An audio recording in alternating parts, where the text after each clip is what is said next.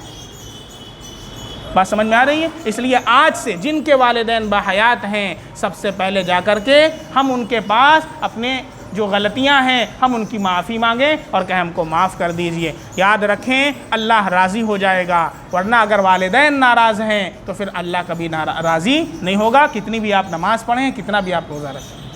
اسی لیے نور کے دروازے بند رہتے ہیں، نماز میں حلاوت نہیں ملتی ہے۔ کیوں؟ امی کو ناراض کر کے بیٹھے ہیں، ابو کو ناراض کر کے بیٹھے ہیں اور نماز پہ نماز پڑھ رہے ہیں، جماعت میں جا رہے ہیں۔ پہلا کام کیا کرنا ہے تجھے؟ اپنے امی ابو کو منانا ہے، ان کو تو منا ہی نہیں رہا، پوری دنیا کو جا کے منا رہا ہے۔ یہاں کے کہیں حافظ جی تعویذ دے دیجیے، تعویذ سے تیرے مسئلے حل ہونے والے نہیں ہیں۔ ماں کی دعا بچے کے لیے سیدھے عرش پر جاتی ہے، سیدھے عرش پر جاتی ہے۔ ہمارا تو کوئی مسئلہ رکتا ہے، ہمیں فون کر کے امی سے بولتے ہیں کیا ہمارے یہ دعا کیجیے، ماں دعا کرے گی، کسی اور کی دعا میں تو ٹائم بھی لگ سکتا ہے، ماں دعا بچے کے لیے کر رہی ہے تو سیدھے اللہ عرش کے اوپر قبول کرتا ہے ڈائریکٹ۔ ہم آپ کے لیے کریں گے تو اس میں ٹائم بھی لگ سکتا ہے، آپ کی امی دعا کر رہی ہے تو سیدھے عرش کے اوپر جائے گی، پھر بھی امی سے دعا نہیں لیتے۔ اتنی بڑی اللہ والی آپ کے گھر میں بیٹھی ہوئی، اس لیے امی سے دعا لیں گے، ابو سے دعا کروائیں گے انشاءاللہ، اپنی غلطیوں کی معافی مانگ لیں گے انشاءاللہ، اس کے اندر کبھی ہماری ناک چھوٹی نہیں ہوگی، اللہ تعالیٰ آپ کے مرتبے کو بلند کر دیں گے، اللہ آپ کو اور عزت عطا فرما دیں گے۔ من تواضع للہ رفعہ اللہ، نبی کا جملہ، جو اللہ کے لیے اپنے آپ کو جھکا لیتا ہے اللہ اسے پوری دنیا کے اندر بلند کر دیتا ہے۔ اللہ کے لیے کس لیے کام کر رہے ہیں؟ یہ اللہ کے لیے کر رہے ہیں، زمانے کی وجہ سے نہیں کر رہے، پیسے کی وجہ سے نہیں کر رہے، دولت کی وجہ سے نہیں، کس کی وجہ سے؟ اللہ کے لیے کر رہے ہیں۔ اللہ کی بات جہاں پر ہے وہاں پر چاہے کتنی ہماری انسلٹ ہو، ہم اپنے آپ کو ذرا سا برداشت کر کے اپنے آپ کو تھوڑا سا جھکا لیا کریں، اللہ ہمارے مقام کو کیا کرے گا؟ انشاءاللہ بلند کر دے گا۔ وَأَطِيعُوا اللَّهَ وَرَسُولَهُ لَعَلَّكُمْ تُرْحَمُونَ، یہ آخر آیت ہے۔ اور خوشی سے کہنا مانو اللہ کا اور رسول کا، امید ہے کہ تم رحم کیے جاؤ۔ یہاں پر حضرت تھانوی رحمۃ اللہ علیہ نے ترجمے میں لکھا ہے خوشی سے، دیکھیے دو چیزیں، ایک تو بے دلی سے نماز پڑھنا اور ایک ہے دل لگی سے نماز پڑھنا، دل لگا کر کے نماز پڑھنا، دونوں میں زمین آسمان کا فرق ہے۔ ایک تو یہ ہے نماز نہ پڑھیں گے تو کیا کہیں گے لوگ، کیا کہیں گے؟ بے دلی سے یہ چلو پڑھ لیتے ہیں، اب اذان تو ہو ہی گئی ہے، ابھی تو آئے تھے پھر ہو گیا مغرب کا ٹائم، بے دلی سے۔ اور ایک کیا ہے؟ خوشی سے۔ دونوں میں فرق ہے کہ نہیں؟ ایک بچہ ہے، اس کے ابا نے کہا بیٹا پیر دبا دے، خوشی سے دباتا ہے، اور ایک وہ ہے نہیں پیر دبائیں گے، کہیں جائیداد سے بے دخل نہ کر دیں، لاؤ دبا دو، بے دلی سے کر رہا ہے۔ دونوں میں زمین آسمان کا فرق ہے۔ ابا کو تو پتہ بھی نہیں چلے گا چونکہ دل کے حال کا تو ابا جانتے نہیں، لیکن اللہ تو جان رہا ہے نا کہ ہم جو نماز پڑھ رہے ہیں خوشی سے پڑھ رہے ہیں یا بے دلی سے پڑھ رہے ہیں۔ تو آج سے کیا کریں گے؟ خوشی سے پڑھیں گے، بے دلی سے نہیں کریں گے نا انشاءاللہ، ہاں خوشی سے کرنا ہے۔ تو اسی لیے فرمایا خوشی سے کہنا مانو اللہ کا والرسول، اور رسول کا۔ یہ نہیں کہ آج مفتی صاحب نے کہا ہے کہ سود کو چھوڑ دیں گے، ہر مہینہ 500 مل جایا کرتا تھا، اب تو چھوڑنا پڑے گا، بے دلی سے نہیں، خوشی سے، کیونکہ اللہ کا حکم ہے۔ اور اللہ اتنی برکت عطا فرمائیں گے جب آپ رزق حلال کو اختیار کریں گے کہ 1000 میں اللہ 10,000 کی برکت دیں گے انشاءاللہ، آپ کر کے دیکھیں۔ اور حرام جب رہے گا اس کے ساتھ مکس ہوگا نا تو ساری برکت اس مال کی ختم ہو جائے گی، وہ 10,000 1000 کے برابر بھی ہو جائے گا اور آپ کو پتہ نہیں چلے گا، اتنی جگہوں پر وہ خرچ ہو جائے گا، ہاسپٹل کے اندر ہے، کچہری کے اندر ہے، مقدمات کے اندر ہے، کہ وہ بس ایسی چیزیں وہاں پر ہو جائیں گی کہ آپ کو احساس نہیں ہوگا اور سارا پیسہ ختم ہو جائے گا۔ ورنہ حرام رزق حلال کے اندر اللہ برکت عطا فرماتے ہیں، 1000 ہے اور اس کے اندر اللہ ساری ضروریات کو کیا کر دیتا ہے؟ پوری کر دیتا ہے۔ اب امام صاحب کی سیلری کتنی ہوتی ہے؟ 3000 4000 5000، مدرسے میں جو پڑھاتے ہیں 5000 6000، کیا ان کے پاس بیوی بچے نہیں ہیں؟ سب کچھ ہیں، لیکن اللہ تعالیٰ ان کی ساری ضروریات کا انتظام انہی سے فرما دیتا ہے۔ کیوں؟ کیسے؟ آج اس زمانے میں جب کہ کوئی تصور بھی نہیں کر سکتا۔ ایک صاحب ہمارے پاس آئے، پہلے کسی کمپنی میں جاب کرتے تھے، ان کی سیلری زیادہ تھی، پھر اس کے بعد اس کمپنی سے وہ نکل گئے، دوسری کمپنی کا آفر آیا، فار ایگزامپل اس میں 5000 کم تھی، جیسے اس میں 25000 تھی، اس میں 20000 تھی، تو بہت افسوس کر رہے تھے۔ میں کہا بھائی کیا ہو گیا؟ ہاں 20,000 ہے۔ ہم نے کہا 20,000 آپ کی ہے، آپ کے مسجد کے امام صاحب کی کتنی سیلری ہے؟ کہا مسجد کے امام صاحب کی 3000 سیلری۔ کتنی؟ 3000 سیلری۔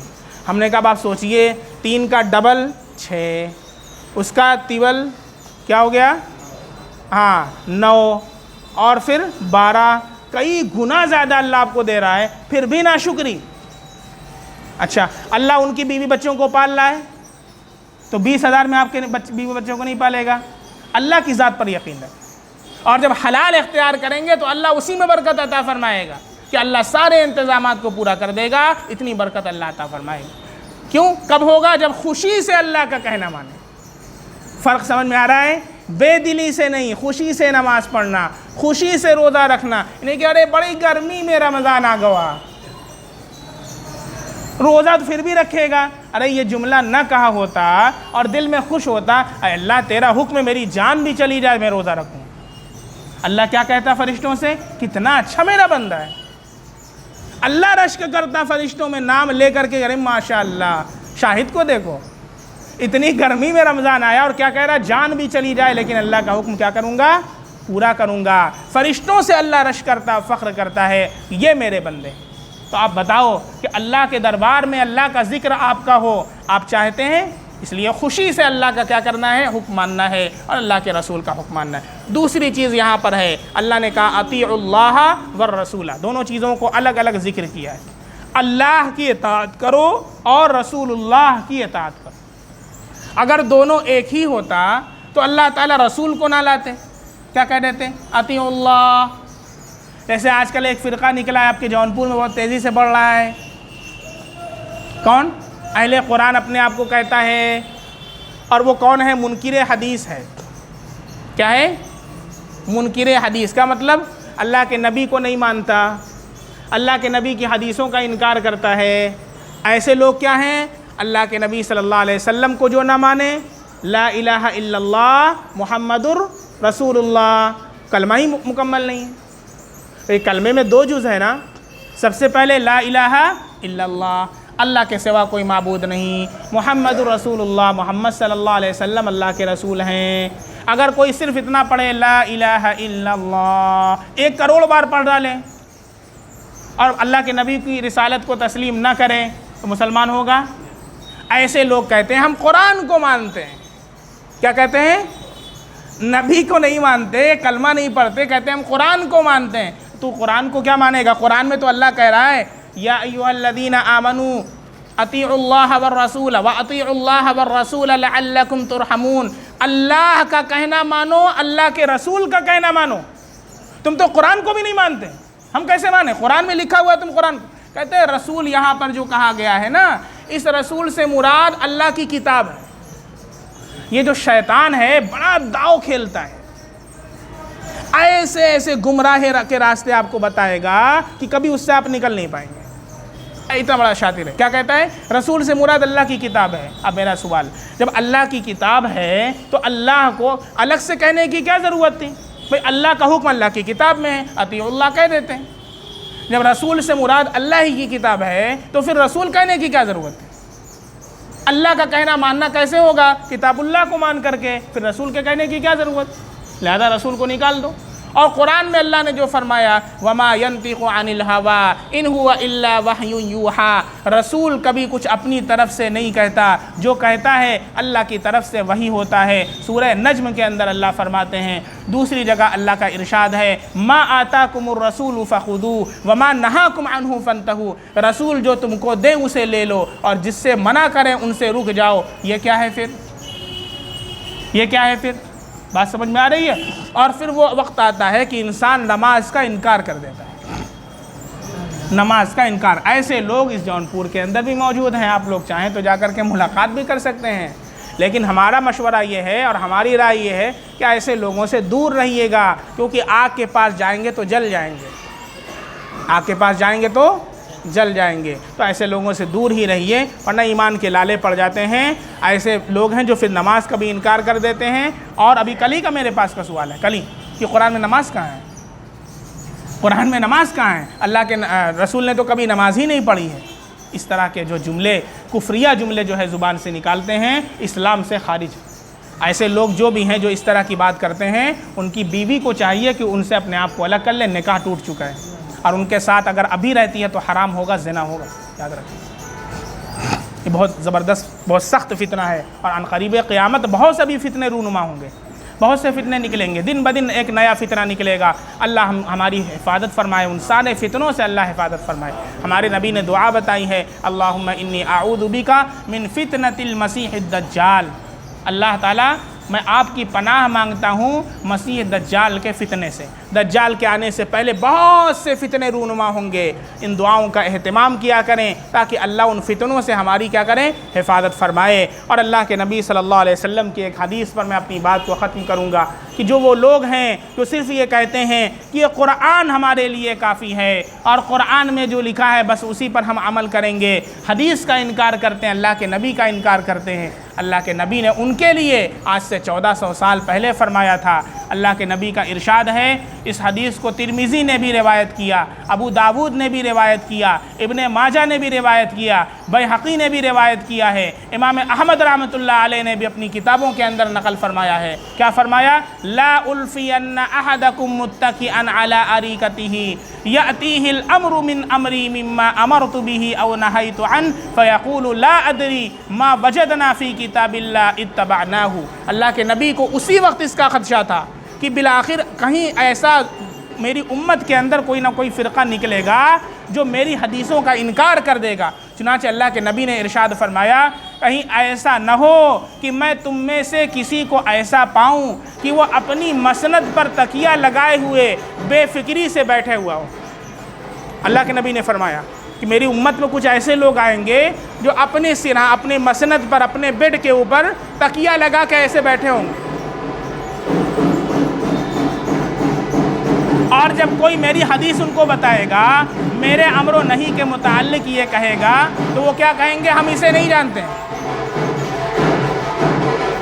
حدیث جب کوئی بتائے کہیں گے ہم اسے نہیں جانتے ہیں، حدیث کو ہم نہیں جانتے۔ کھڑکی بند کر دیجیے۔ ہمارے لیے کتاب اللہ کافی ہے، یہ آج سے 1400 سال پہلے میرے نبی نے بتا دیا ہے، اور آج دیکھیے یہ فرقہ آپ کے جونپور میں پیدا ہو گیا۔ کیا کہیں گے؟ اللہ کے نبی نے پہلے بتا دیا تھا کہ میری امت کے اندر ایک ایسا فرقہ نکلے گا کہ جو کیا کہے گا؟ اپنے بیڈ پر تکیہ لگائے بیٹھے ہوگا، اس کے سامنے جب کوئی حدیث پیش کرے گا تو کیا کہے گا؟ ہمارے لیے کتاب اللہ کافی ہے، ہم کو حدیث پر عمل نہیں کرنا ہے، ہم حدیث کو نہیں مانتے ہیں، حدیث کچھ نہیں ہے، جو کچھ اس میں پاتے ہیں اس کا اتباع کر لیتے ہیں، منمانی۔ اللہ تعالی ہماری حفاظت فرمائے، اور اللہ تعالی ہمیں موت تک صراط مستقیم پر گامزن رکھے، اور ایمان پر اللہ تعالی ہم سب کا خاتمہ عطا فرمائے۔